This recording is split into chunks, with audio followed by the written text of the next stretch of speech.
La tercera cargaremos. Abrir un hueco.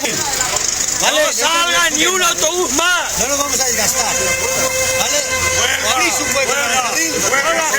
Han salido los dos. Y han quemado el rondo y habéis reventado. Pasamos entre agrones ahora. Derecho de huelga, va. Venga, señores.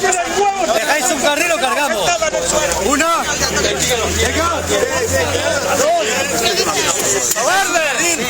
O cargamos, lo avisamos, ¿eh? Alguien llame a la policía, me está amenazando. Una. Os lo digo, ¿eh? Este carril va a quedar libre. O sea que todo el mundo por aquel lado. Vamos, va. Venga. Vamos.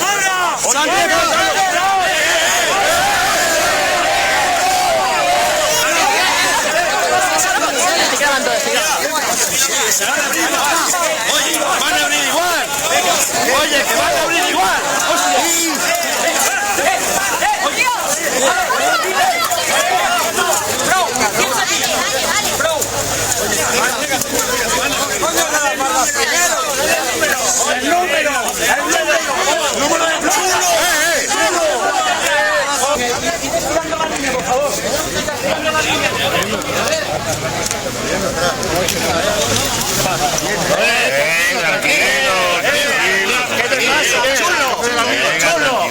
Son cholos. Tranquilo, tranquilo, no entramos en esa provocación. No, hombre, no. Un tío. Nada, que después se quita la ropa y no tiene huevo, hombre.